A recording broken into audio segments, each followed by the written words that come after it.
बहुत समय पहले की बात है। एक बार नगेंद्र नाम का एक लड़का बहुत ही परेशान रहता था। वह अपने जीवन में बड़ा आदमी बनना चाहता था, ढेर सारा पैसा कमाना चाहता था, जिसके लिए वो दिन रात काम करता, लेकिन फिर भी वो उतना पैसा वाला नहीं बन पाया जितना बनना चाहता था। इसकी वजह से वह बहुत ही परेशान था। फिर एक दिन पता चला कि उनके गांव में एक बौद्ध महात्मा आए हुए हैं। नगेंद्र ने सोचा, क्यों ना बौद्ध महात्मा से पूछा जाए कि मैं अमीर और पैसे वाला कैसे बन सकता हूं, क्योंकि नगेंद्र ने किसी से सुना था कि गौतम बुद्ध के पास जीवन की हर एक समस्या का समाधान है। इसलिए वह दौड़ते दौड़ते बुद्ध के पास जा पहुंचा और उनके पैरों में गिरकर उन्हें अपनी बातें बताने लगा। गौतम बुद्ध से कहने लगा, हे बुद्ध, कृपया मुझे बताएं कि मैं अमीर कैसे बन सकता हूं। मुझे जल्दी से जल्दी अमीर बनकर आराम की जिंदगी जीनी है। गौतम बुद्ध नगेंद्र की बात सुनकर मुस्कुराकर बोले, बेटा, अगर तुम सच में अमीर बनना चाहते हो तो मैं तुम्हें एक कहानी सुनाता हूं। उसमें तुम्हें 6 ऐसी बातें पता चलेंगी जिन्हें जानकर तुम आसानी से अमीर बन जाओगे।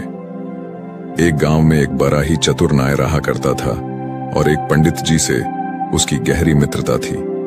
दोनों पूरा दिन साथ साथ रहा करते थे। जजमानों के घरों से उनकी जीवन चलती थी।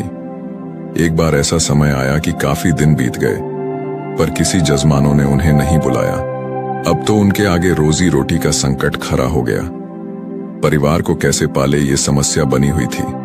नाई ने पंडित जी से कहा कि अपना धंधा तो चल नहीं रहा, क्यों न प्रदेश चले, प्रदेश में कोई छोटा मोटा कार्य करके धन कमाएंगे। उसके बाद वह दोनों थोड़े से पैसे जो पहले से जमा करके रखे हुए थे, उनको लेकर वह दोनों प्रदेश की ओर जाने लगे। और साथ ही नाई ने अपने औजारों की पेटी भी रख ली और एक मोटी सी रस्सी, एक दही से भरी मटकी और एक ढोलक और साथ में कुछ सिक्के लेकर चलने लगा। पंडित जी ने पूछा, नाई भाई, आप इतनी सारी चीजों को साथ लेकर क्यों व्यर्थ में भार बढ़ा रहे हैं? दही तो चलो खाने के काम आ जाएगा, परंतु इस रस्सी और ढोलक का क्या करोगे? यह तो व्यर्थ में ही थक आएगी। इन्हें यहीं छोड़ दो।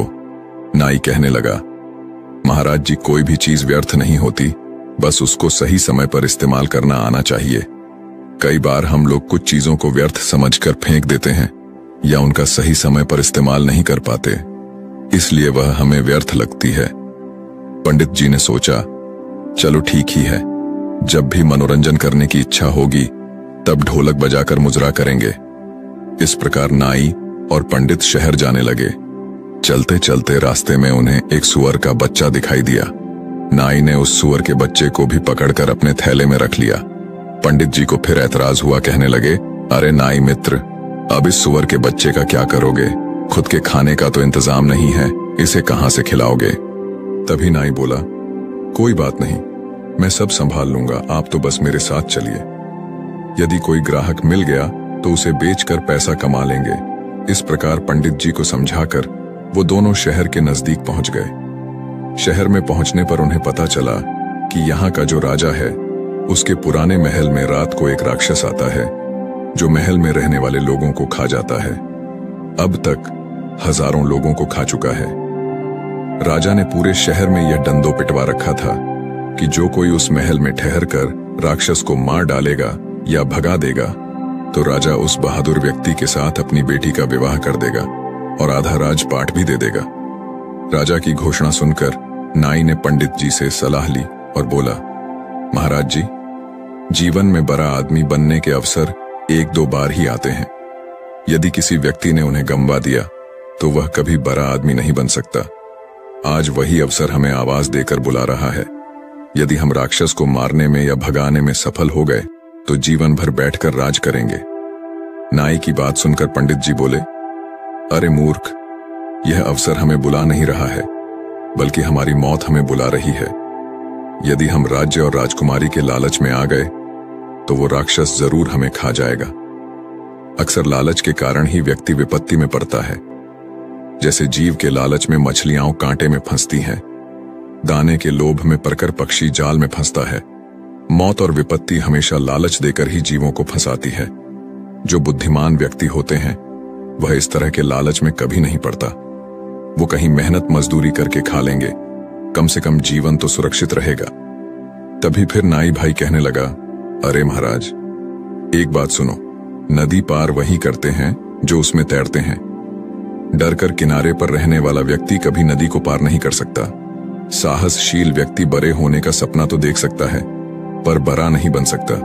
बड़ा बनने के लिए रिस्क तो उठाना ही पड़ेगा। नाई की बात सुनकर पंडित जी घबरा गए और सोचने लगे, आज यह हमें मरवा कर ही छोड़ेगा। पंडित जी एक बार फिर नाई से बोले, मित्र, राजा के महल में जाना और राक्षस से लड़ना, यह हमारी बुद्धिमानी नहीं, मूर्खता है। क्यों व्यर्थ में ही मुसीबत मोल लेना चाहते हो? तुम्हें अपनी जान प्यारी नहीं है क्या? यदि तुम्हें जान प्यारी नहीं है तो कोई बात नहीं, कम से कम मेरे प्राणों की तो चिंता करो। महल में जाना सरासर आत्महत्या करने के समान है। नाई बोला, मित्र परेशान मत हो, हम जरूर जीतेंगे। जीतने वाले कोई अलग काम नहीं करते, बस वह हर काम को अलग तरीके से करते हैं। गरीबी, लाचारी का जीवन जीने से अच्छा मौत से भी लड़कर हमें उन्नति करनी चाहिए। दरिद्रता का जीवन तो वैसे भी मृत्यु के समान है। हम पूरा जीवन मेहनत करें तो भी इतना नहीं कमा सकते कि राजा बन जाए। थोड़ी सी हिम्मत करके किस्मत आजमाने में क्या जाता है? मरना तो एक ना एक दिन है ही। हिम्मत और बुद्धिबल से काम लेने पर कठिन से कठिन सफलता भी पाई जा सकती है। नाई की बात सुनकर पंडित जी का भय दूर नहीं हुआ, फिर भी नाई का साथ छोड़ना उचित नहीं समझा। कहते हैं, जो धन अत्यंत संघर्ष करने पर प्राप्त हो, शत्रु के आगे सिर झुकाने से प्राप्त हो, अपमान सहकर प्राप्त हो, जिसमें जान जाने का खतरा हो, धर्म का उल्लंघन करने से प्राप्त हो, उस धन में मन नहीं लगाना चाहिए। लेकिन फिर भी पंडित जी ने डरते डरते नाई के साथ चलने को हाँ तो कर दिया, पर हिम्मत साथ नहीं दे रही थी। नाई और पंडित राजा के दरबार में पहुंचे और कहा, महाराज, हम आपके महल से राक्षस को भगाएंगे। ये सुन राजा बहुत खुश हुआ। उस दिन शाम का भोजन उन दोनों ने राजा के यहां किया। तरह तरह के स्वादिष्ट व्यंजन, ऐसे व्यंजन जो जीवन में पहली बार खा रहे थे। बड़ा आनंद आया। उसके बाद वो दोनों राजा के पुराने महल में चले गए। वहां पहुंचकर सबसे पहले उन्होंने महल की खिड़की दरवाजे बंद कर ली और आपस में बातचीत करने लगे। नाई पंडित जी से कहने लगा, आज हम जान हथेली पर रख कर इस महल में आए हैं। ऐसे में हम लापरवाही बिल्कुल नहीं बरत सकते। विद्वान लोग कहते हैं, मनुष्य को भय से कुछ समय तक डरना चाहिए, जब तक कि वह भय से दूर हो। जब भय से सामना करना पड़ जाए तो फिर बिना डरे बेधड़क होकर उससे भिड़ जाना चाहिए। इसी में उसकी भलाई है। एक काम करो, आधी रात तक मैं जाग कर पहरा देता हूं, तब तक तुम आराम से सो जाओ। आधी रात के बाद तुम जागना और मैं सोऊंगा। पंडित जी ने कहा, ठीक है। उसके बाद पंडित जी सो गए और बेचारा नाई जाग कर राक्षस के आने का इंतजार करने लगा। इधर जब राक्षस के आने का समय हुआ तब वो महल के दरवाजे बंद देखकर दरवाजा खटखटाने लगा। कहने लगा, मेरे महल में आज मुझसे पहले कौन घुसकर सो गया है? द्वार खोल, वरना मैं द्वार तोड़ दूंगा। राक्षस की भयंकर आवाज सुनकर नाई डरा नहीं। वह बेधड़क होकर कहने लगा, बदतमीज कौन है जो शोर मचाकर मेरी नींद भंग कर रहा है? राक्षस बोला, मैं राक्षस हूं, ये मेरा घर है। मेरे घर में सोने वाला तू कौन है? नाई बोला, बेटा, मैं तेरा बाप हूं। नाई की बात सुनकर राक्षस सोचने लगा, अब तक कोई मनुष्य होता तो मेरी आवाज से डर कर द्वार खोल देता, लेकिन यह मुझसे डरने की वजह कह रहा है कि मैं तेरा बाप हूं। राक्षस ने फिर आवाज लगाई, यदि तू मेरा पिता है तो कायरों की तरह दरवाजा बंद किए हुए क्यों बैठा है? निकल कर मुझसे युद्ध कर। अंदर से नाई बोला, मैंने दरवाजा खोल दिया तो तू मुझे देखते ही मर जाएगा। मेरा सामना करने की तुम में हिम्मत नहीं है, इसलिए तेरी भलाई के लिए मैंने दरवाजा बंद कर दिया। राक्षस ने सोचा, जरूर मुझसे भी कोई ताकतवर है, तभी तो डरे बिना मेरी बात का जवाब दे रहा है। कहीं यह वाकई में मेरा बाप तो नहीं? फिर सोचा, अगर ये मेरा बाप होगा तो आकार में मुझसे भी बड़ा होगा और बल में भी। राक्षस बोला, ठीक है, यदि तू मेरा पिता है तो अपना बल दिखा और मेरा भी देख। कुछ अपनी पहचान बता और मेरी भी पहचान देख। इतना कहकर राक्षस ने अपने सिर का एक बाल तोड़कर एक छिद्र द्वारा महल के अंदर फेंक दिया और कहा, ये देख, ये मेरा बाल है। राक्षस का बाल काफी मोटा था। तभी जवाब में अंदर से नाई अपने हाथ में से रस्सी को बाहर फेंकते हुए बोला, ये ले देख, ये मेरी मूंछ का बाल है। नाई के द्वारा फेंकी गई रस्सी को देखकर राक्षस डर गया और कहने लगा, इसके मूंछ का बाल इतना बड़ा है तो ये कितना बड़ा होगा। उसने फिर से आजमाइश की। अपने सिर से एक जू पकड़कर अंदर फेंका। राक्षस का जू काफी बड़ा था। अंदर से नाई ने स्वर का बच्चा बाहर फेंकते हुए कहा, ये देख मेरे सिर का जू इतना बड़ा है। जू देखकर राक्षस डर गया। राक्षस ने अपना थूक अंदर फेंकते हुए कहा, ये ले मेरा थूक। जवाब में नाई ने अंदर मटके से दही फेंकते हुए कहा, देख ये मेरा थूक है। ये देखकर राक्षस के होश उड़ गए। वह सोचने लगा, यह जरूर ही मेरा बाप है। फिर भी उसने एक बार और परीक्षा करने की सोची। तभी फिर राक्षस ने जोर से गर्जना की। उधर जवाब में नाई ने अपनी ढोलक को पीटना शुरू कर दिया। ढोलक की आवाज को गर्जना समझकर राक्षस का मलमूत्र छूट गया। वह समझ चुका था, अंदर मुझसे भी बड़ा राक्षस है। नाई ने कहा, पागल, पूरी रात परीक्षा करता रहेगा या आमना सामना भी करेगा? ले मैं दरवाजा खोलता हूं, तू मेरा दर्शन भी कर ले। इतना कहकर नाई दरवाजे के ऊपर छुप कर बैठ गया और पंडित जी से दरवाजा खोलने के लिए कहा। डरते डरते पंडित जी ने दरवाजा खोल दिया। राक्षस भी डरता हुआ धीरे धीरे अंदर बढ़ा तो नाई ने अपने उस्तर से राक्षस की नाक काट दी।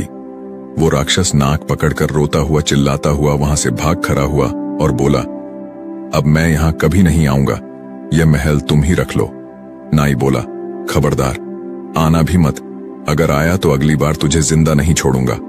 इस तरह सदा सदा के लिए वह राक्षस महल को छोड़कर चला गया। शर्त के अनुसार नाई आधे राज्य का मालिक बन गया और राजा की बेटी से उसका विवाह हो गया।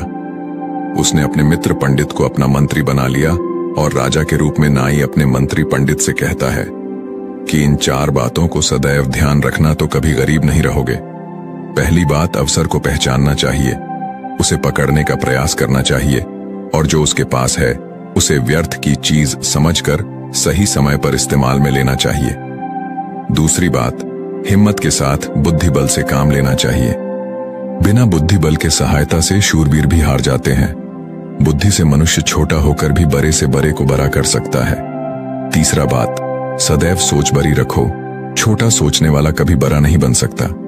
कहते हैं जब सोच बड़ी होगी तो व्यक्ति बड़ा कदम उठाता है।